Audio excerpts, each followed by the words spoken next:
Good morning. Today we are going to learn one of the important poems of your textbook, and the name of the poem is Dust of Snow.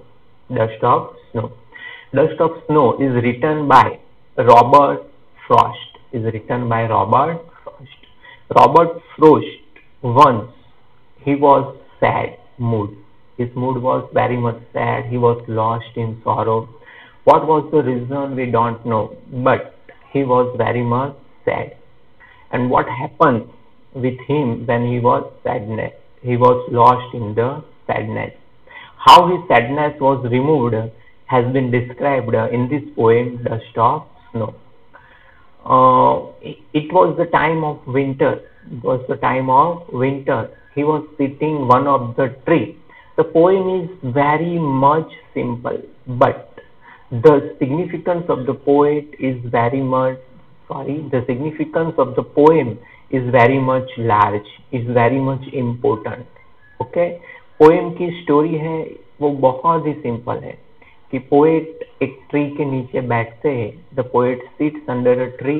A crow came and shook down the tree, and it was the time of winter, so there were everywhere snow on the tree, and the snow fall on the poet, and the poet's sadness was removed. This is the story, very much simple, but the significance is very much important. Okay, what is this importance? Let us read the poem and understand. We shall understand the poem and also learn the literary devices in this poem. Literary devices, that means which figures of speech are used, that we shall also learn in this poem. The first line, the way a crow, the way a crow. Second line, shook down on me, the way a crow shook down on me. The way मतलब जिस तरीके से, the way मतलब जिस तरीके से. Crow, here crow represents sorrow. The poet might have taken another bird like peacock, dove, okay, but here he has not selected these birds, but here he has selected a crow. What is the reason that he has selected a crow? Only because the crow represents omen. The crow represents omen. omen क्या होती है? जो बुरी चीज होती है वो. Okay, और क्यों ये लिया है वो जब आप पूरी पोएम पढ़ेंगे तो आपको समझ में आएगा. जिस तरीके से क्रो ने शुक डाउन किया. शुक किसका पास्ट फॉर्म है बेटा? शेक का. SHAKE, शेक का पास्ट फॉर्म है. Third line, the dust on me, the dust of snow from a hemlock tree. The dust of snow from a hemlock tree. Now let us learn the whole stanza again. The way of a crow shook down on me, the dust of snow from a hemlock tree. In the third line, it is written the dust of snow. The dust of snow, that means the dust of snow. Snow कौन से season में होती है? Snow होती है winter में. Snow कौन से सीजन में होती है? विंटर में. So we can say that it was the time of winter when the poet wrote this poem. Okay, जिस तरीके से क्रो आया और क्रो पेड़ पर बैठा और पेड़ के हिलने की वजह से उस पर जो स्नो लगी हुई थी स्नोफॉल की वजह से, वो सारी स्नो पोएट के पर गिरी. और वो जो ट्री था वो कौन सा था? From a hemlock tree. From a hemlock tree. ये जो हेमलॉक है, हेमलॉक ट्री क्या है? Hemlock is a poisonous tree. Hemlock is a poisonous tree. Okay, वो भी यहाँ भी पोएट बहुत सारे ट्रीज के नेम है. मैपल ट्री है, बनियन ट्री है, कुछ और भी ट्रीज के नेम पोएट ले सकते थे, मगर ऐसा उन्होंने नहीं किया. उन्होंने क्या किया है? यहाँ हेमलॉक ट्री लिया है. हेमलॉक ट्री मतलब it represent sorrow, that's why. Okay, second paragraph, has given my heart a change of mood. A change of mood. This is the summary of this poem. What happened when the crow came and sat on the tree? When the crow sat on the tree, there was change in the mood of the poet. Okay, here it has written that it has given my heart a change of mood. उससे मेरा जो mood था वो पूरा change हो गया. And saved some part of a day I had rued. Rued मतलब sadness. Rued मतलब sadness. Sadness or felt sad or lamented, LAMENTED, वो भी उसका मीनिंग है rued का. ओके, RUED, rued मतलब felt sad. ओके, और lamented वो उसके सिमिलर वर्ड्स है.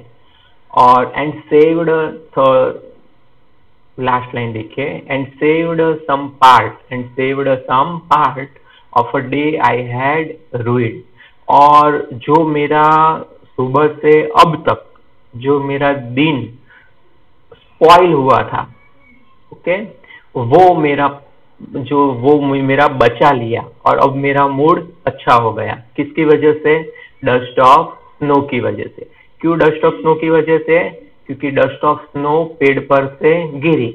It was a natural happening only. It's a very simple matter, but I told you in the beginning that the theme of the poem is very much simple, but the meaning of the poem is very much large. Okay, the story is very simple, that the crow came and sat on a hemlock tree. Okay, and because of that the snow fell on the poet and the poet's sadness was removed. So that is the summary of the poem Dust of Snow. The poet was sad, but his sadness was removed. When the crow came and sat on the hemlock tree. There are lots of questions. Why the poet has selected crow? Because crow represents omen, crow represents sadness. Omen मतलब अच्छे शुकन नहीं होना. Okay, और poet का mood अच्छा नहीं था इसीलिए क्रो लिया गया है. क्यों हेमलॉक ट्री पोएट ने चूज की और दूसरा कोई ट्री चूज नहीं किया? उसका मीनिंग क्या है? क्योंकि पोएट का मूड उस टाइम अच्छा नहीं था इसीलिए उन्होंने यहाँ हेमलॉक ट्री लिया है और दूसरा कोई ट्री नहीं लिया है. मगर वो स्नो के गिरने की वजह से उनका जो मूड था वो पूरा चेंज हो गया. Of a day I had ruined, जो मेरा दिन सुबह से लेके अभी तक जो बुरा गया था. saved some part, मगर अभी जो दिन बचा है वो मेरा अच्छा जाएगा. Okay, understood? Okay, so let us discuss the poetic devices that the poet has used in this poem. In each and every poem that I included in your syllabus, we shall discuss the figures of speech, that means literary devices. Okay, in the first 4 line, पहली 4 lines देखिए, उसमें क्या है? उसमें आप एक बात mark कीजिए, उसमें क्या है? कहीं भी देखो कॉमा नहीं है. The way of a crow comma नहीं है, शुक डाउन ऑन मी कॉमा नहीं है, डस्ट ऑफ स्नो कॉमा नहीं है, from a hemlock tree comma नहीं है. पूरा पैराग्राफ कंटिन्यूअसली चलता है. तो जब भी कोई ऐसी सिचुएशन पोएम में होती है, मोर देन 1 लाइन, यानी कि 2, 3, 4, 5, 6, 7, 8, ओके, कोई भी पंक्चुएशन मार्क नहीं है और कंटिन्यूअसली लाइन चलती है तो उसे बोलते हैं एंजैबमेंट. क्या बोलते हैं उसे? एंजैबमेंट. ये उसका स्पेलिंग है, देखिए, एंजैबमेंट जो लिखा है वो उसका स्पेलिंग है. ये भी एक फिगर्स ऑफ स्पीच और लिटरेरी डिवाइस है. When lines continuous without any punctuation mark, this type of literary devices is called enjambment. Understood? Okay, करूँ છું. पहली लाइन देखिए, the way a crow. Okay, कौन सी फिगर्स ऑफ स्पीच है? the way a crow shook down on me. बोलो कौन सी figures of speech है? यहाँ क्रो क्या रिप्रेजेंट करता है? सॉरो. ओके, क्रो क्या रिप्रेजेंट करता है? सॉरो. तो जब भी कोई वर्ड दूसरे वर्ड को रिप्रेजेंट बोले तो उस फिगर्स ऑफ स्पीच को हम बोलते हैं मेटोनिमी. आपके लिए बहुत, this is a very good thing for you that till now you have learned all the figures of speech. ये जो फिगर्स ऑफ स्पीच है वो है मेटोनिमी. क्या है वो? मेटोनिमी. ओके, आप देख सकते हो मेटोनिमी, पढ़ भी चुके हो मेटोनिमी। जब भी कोई वर्ड दूसरे वर्ड को रिप्रेजेंट करे तो उस फिगर्स ऑफ स्पीच को बोलते हैं हम मेटोनिमी। यहाँ जो क्रो लिखा है वो रिप्रेजेंट करता है सौरों को, तो वो है मेटोनिमी। ओके, दूसरी दो लाइन देखिए, the dust of snow from a hemlock tree. ये जो फिगर्स ऑफ स्पीच है वो भी मेटोनिमी है। क्यों मेटोनिमी है? क्योंकि यहाँ hemlock tree represent omen, hemlock tree represent the sadness of a poet, that's why it's a metonymy. Okay, देखो, has given my heart a change of mood. Okay, यहाँ पर जो हार्ट लिखा हुआ है, हार्ट। ओके, चलो पहचानिए कौन सी फिगर्स ऑफ स्पीच है वो। When a part represents the whole group, this indicates scenic dot. Okay, ये सिनोक डॉट है। ओके, हार्ट का mood change, heart is a body organ. Okay, वो तो कंटिन्यूअसली चलता है, उसका उससे कुछ फर्क नहीं पड़ता। जो फर्क पड़ता है पूरे पोएट को, पोएट की एक हस्ती है दुनिया में, उनका जो मूड है वो अच्छा हो गया। तो हियर जो हार्ट है, heart represent poet, that's why we can say that it's synecdoche. Okay, last two lines देखिए, and saved some part of a day I had ruined, and saved some part of a day I had ruined. यहाँ पर देखिए, saved में S repeat हुआ है, सम में S repeat हुआ है। Okay, S, these are consonants. When a consonants in the beginning of words are repeated continuously, that figures of speech is called a alliteration. कौन सी figures of speech है वो? alliteration. Okay, तो ये S repeat हुआ है, उसकी वजह से alliteration।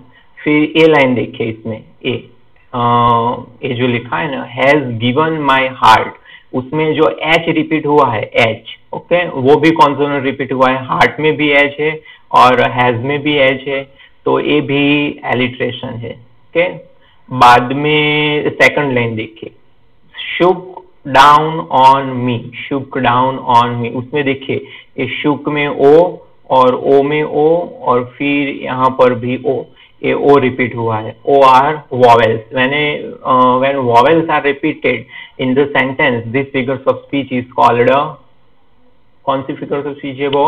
assonance. Okay, here o has been repeated many times, so we can say that assonance has been used.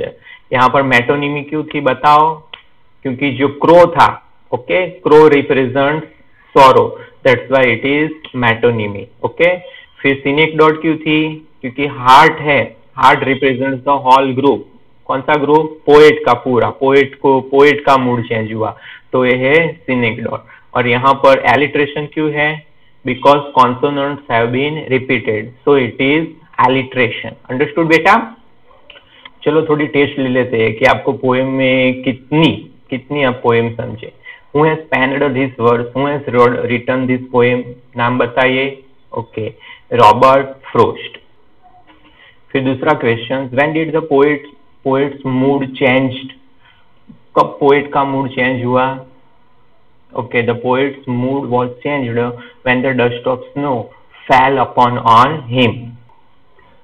Okay, दूसरा important question, what is the rhyming scheme of this poem? अभी rhyming scheme शायद आपके लिए unfamiliar हो, या शायद 9th में किसी ने पढ़ाया हो। देखिए यहाँ लास्ट वर्ड देखने का है, क्रो, मी, स्नो, ट्री। ओके, यहाँ पर देखिए क्रो को ए ले लेते हैं, ए। ओके, मी, उसका प्रोनाउंसिएशन डिफरेंट है तो उसको ले लेते हैं बी, उसको क्या लेते हैं? बी। फिर स्नो, तो स्नो का क्रो के जैसा ही है। ओके, तो ए बी ए। फिर ट्री का किसके जैसा है? मी का जैसा है। ओके, तो फिर राइमिंग स्कीम क्या हुई? A B. समझ में आया? A B. सेकंड स्टेंजा में देखिए, हार्ट को ले लेते हैं सबसे पहले, उसको लेते हैं ए। फिर मूड डिफरेंट है हार्ट से, तो बी। फिर पार्ट, तो उसको लेते हैं ए।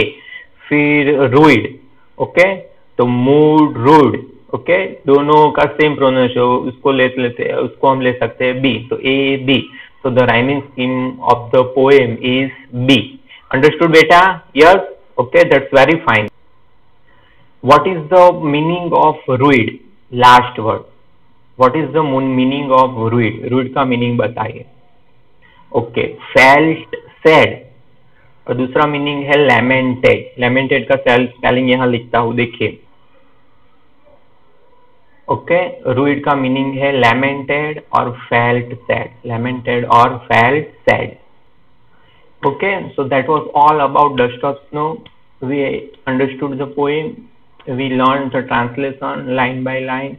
We also learned the literary devices that the Robert Frost has used in this poem. We also learned extra question answer related to this poem, and you have to write long question answers and short question answers in your fair notebook. So that was all about Dust of Snow. इसकी glossary देख लेते हैं एक बार. Okay, यहाँ देखिए hemlock. Okay, hemlock लिखा है. Hemlock क्या है, हमने पोएम में पढ़ा already. A poisonous plant with small white flower. एक पॉइजनियस प्लांट है जिसके वाइट फ्लावर्स होते हैं. रूड मतलब held in regret, felt sad और lamented. Okay, thinking about a poem देखिए. Okay, that was the glossary that is printed in the book. Your notebook. This is your real textbook. Okay, if you have textbook, you can mark it or underline it or write down whatever I have taught in this lecture.